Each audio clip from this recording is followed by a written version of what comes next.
Hello teachers, this is Jen, one of a team of programming librarians from the Cedar Rapids Public Library. I wanted to talk to you a little bit about the resources the library has to offer you and your students as we begin this unique school year. The library has partnered with the school district to issue virtual library cards to all enrolled students, even if these students already have a physical card in use. Students will not be receiving a physical card, but instead are assigned a library card number and PIN so that they may access online resources, place holds on library materials, and even check out books or use a computer at either library location. To help students and teachers take advantage of the resources the library offers, Students' virtual library card number uses the student's student ID number. All virtual library card numbers begin with the prefix 1000301 and then are followed by the student's student ID number. The student's virtual library card PIN number is the last 4 digits in the student's student ID number or virtual library card number. Here are a few brief tutorials to make it easier for students and yourselves to access the library's resources. To find available books, audiobooks, movies, and more available for checkout, visit crlibrary.org. Scroll down and click on Search the Collection. In the search box, type in a book's title or author and hit Enter. Identify the format you wish to use to read from the record. If the book is available currently for checkout, a number will be listed next to the bold Available section. Click the book's title in the record to see which location the item is located.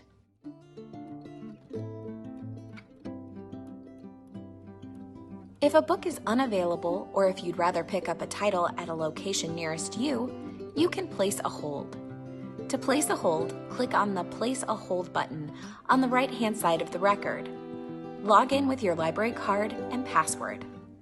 Select from the drop-down menu which library from which you'd like to pick up your materials. Click the Place Hold button and then the OK. Borrowers will be notified by email or phone when their materials are ready for checkout. Please note that the Metro Library Network is now a fines-free borrowing system. This means that if a borrower returns a library material within a 6-month time frame from checkout, they will not receive fines on those materials from any of the libraries in Cedar Rapids, Hiawatha, or Marion. Any fines that were previously accrued by all patrons from borrowing materials have been forgiven. We adopted this initiative to improve access for all within our community and make it easier to gain access to books and other important online content.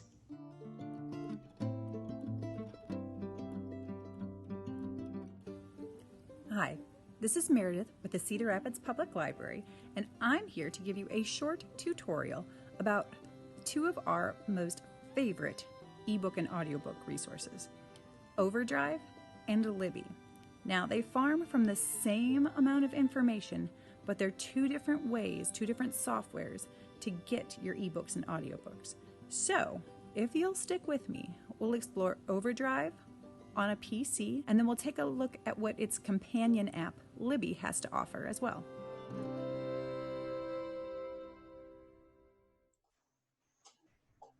Okay, so quickly, with this Overdrive business. Overdrive is a great place for all your ebooks and audiobooks, but it's a little tricky to find. So here we are at the Cedar Rapids Public Library's website, crlibrary.org. 2 things you need to know. 1, if you use the Search Our Collection function, like the general catalog, you can find Overdrive titles that way. For instance, let's look for the first 3 Geronimo Stilton books. Right here, the top, you can see it says Electronic Format MP3 Overdrive Listen. You'll know you'll be able to get it on Overdrive. Now, I personally think that it's a lot easier to go to the Resources and Services. This is if you know you want an ebook or an audiobook. And come down slowly, I don't want to make anyone sick, to Overdrive. It's got a much better interface. And you can see this looks just kind of like what Libby then looks like as well. So just here, In your account, this is where you would sign in. If you haven't signed in for the first time, it would say sign in instead. It's just your library card number and your PIN number. And then you can see here, there is the ability to search. I clicked on the search, and you can create an advanced search where you can get really in depth. This is the advantage for teachers, I think, by using Overdrive on a computer. You can search by interest levels, reading levels, all sorts of things like that, as well as really big subject categories, if it's available right now or not, and then again, what audience you're looking for. So the extra stuff too, format, audio or ebook, awards, and languages, which is pretty great. Once you do your search though, you're on an old Stilton, they're all right there. So limit, once you've searched for those titles that are available now, audiobook, juvenile, whatever, and then click on, wait for it. It's the same as it would be in Libby. You can listen to a sample or you can borrow. You can change how long you borrow for, but they automatically return, so you don't have to worry about it. Now in this case, if you'd want to download it to a computer so a student could listen to it at their workstation, you could do that, or you can listen in the browser. If you're using tablets that aren't always online, you can download it to a tablet, for instance, and then they don't have to be on the internet to be accessing that information. And it will still, that packet of information will return after 2 or 3 weeks. The other thing that's kind of nice is that you can see these bigger collection categories that they have, or subjects that you can then again limit by kids, teens, or adults. So that's a very, very brief tour of Overdrive on a desktop, laptop kind of situation. Okay, this is going to be a super quick rundown of how to use Libby as the app companion to Overdrive. So, whether you have Android or an Apple product, you go to your App Store and download Libby by Overdrive. The icon will look the same, and when it opens, you'll see it takes you right to your shelf. So this is my library card number that's currently loaded in. I'm going to use the little face icon where it has the 8 notifications up there. Something that's interesting and maybe helpful, down towards the middle where it says See Library Cards and Add a Library.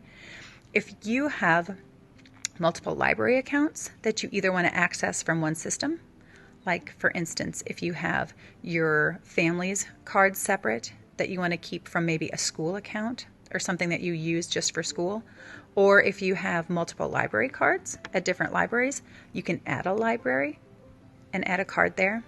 But here, I'm going to add another card just so you can see how easy it is. So I'm going to add my programming card, and it's just as easy as entering your library card number, and then you add your PIN number and you sign in. So now I've added my programming library card, and in my profile I have 2 different accounts that I can now use. That's pretty great. Once back at the main page, here we are in my shelf. You can see at the very bottom in red it says shelf, because that's where we're at.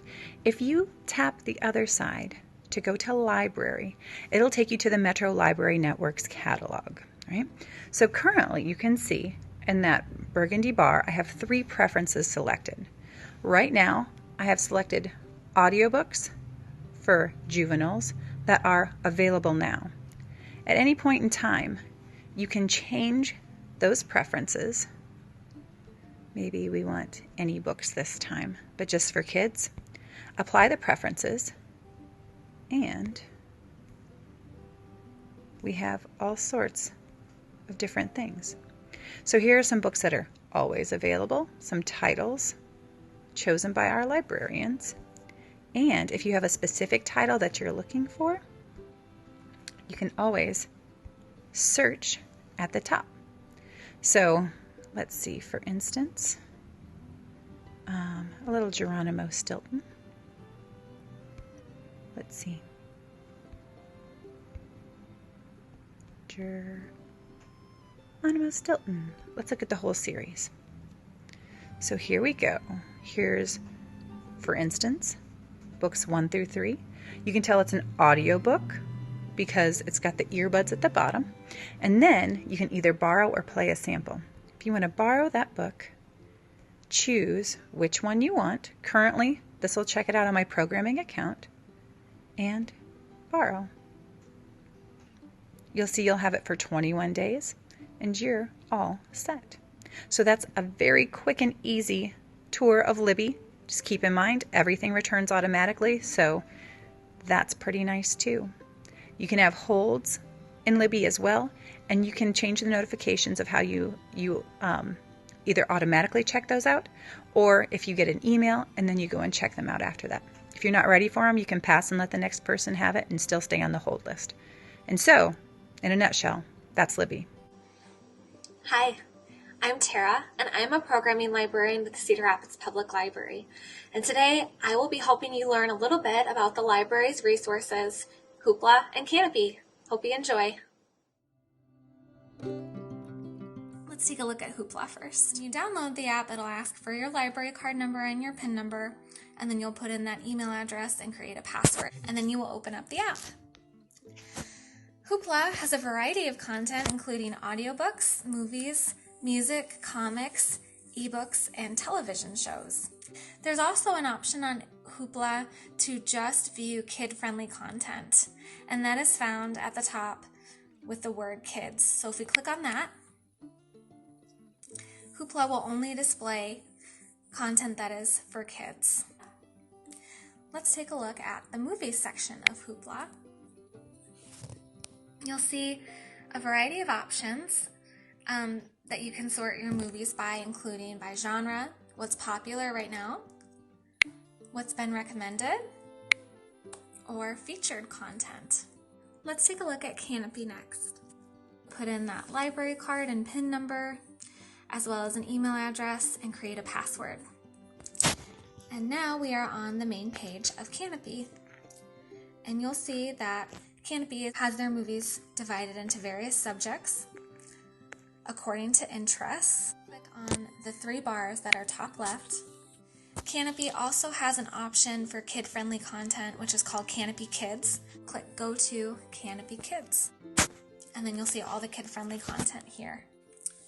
Canopy is mainly focused on documentaries and movies, while you saw that Hoopla had a variety of content. Hi, it's Tara. I'm a programming librarian with the Cedar Rapids Public Library, and today I'll be helping you learn a little bit about a library resource called Tumblebooks. Just go to our library website at crlibrary.org. It's best to use Google Chrome for your browser. You can use other browsers, but some of the ebooks, the animated ebooks, may not work, so I recommend using Google Chrome. From there, you will look for our resources and services page, and then all of our resources are in order, in alphabetical order, so we're going to scroll down to the T's and look for Tumblebooks, and then we will click on that icon. Tumblebooks also has ebooks in French and Spanish.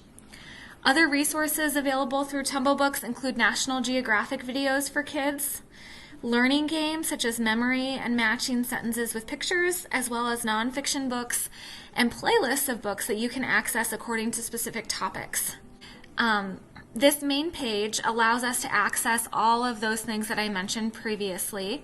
It also contains curated lists of ebooks that you'll see below, such as new books, quick reads, and books highlighted by the Tumblebook staff. If we scroll back up to the top, you'll see a main blue bar of options here that includes the index, which lists all of the Tumblebooks in alphabetical order by title, favorites, which are books that you can save in a list, which we'll go through later, a playlist option, which allows you to save several books that will play one after the other, much like a music playlist would function. The second row of options allows you to access the various resources available through Tumblebooks. These include storybooks, which are animated and narrated e-picture books for kids. read-alongs, which are narrated chapter books with highlighted text so that children who can read or follow along. Nonfiction, which is pretty self-explanatory. Videos, which include the National Geographic videos that I mentioned earlier. Language learning includes the foreign language ebooks in Spanish or French. And playlists are collections of Tumblebooks curated by the Tumblebooks staff. This is a great place to go if you are looking for ebooks of a certain length or for a child of a certain age. And finally, you'll see the puzzles and games tab at the very end of that second row. So let's take a look at a Tumblebook and see how it works. Let's click on the blue Storybooks tab because I want to find a book that has a Read Online icon. Okay, this Golden Threads book does, because if we click on that, we'll see some additional things that we can manipulate when we're reading the book. So you'll see a play button. So if we click on that, of course, our book will start playing. There's also a pause button and a fast forward and a rewind button. So if I want to start the book and go at my own pace, I can do that. And if I play it, this book is actually right now in auto mode, and we can see that because auto, the A icon is highlighted in green. So if I play this book, Ginkgo's crown shimmered, waving it is going to play at its to own us in the pace. sunshine. Behind it, gray clouds puffed. The wind began to whistle. So if you want the pages to turn themselves, click auto mode. Suddenly, but if you want to go through the book at your own pace, turn on manual. We hope this information was useful and are thankful for all the hard work schools do in making our community stronger. In the near future, we will be rolling out other initiatives that teachers can choose to include in their classrooms. For now, if you have any questions about these resources or the virtual student library card, please contact the programming department at programming@crlibrary.org. On behalf of the library's programming librarians, we are so excited to work with you.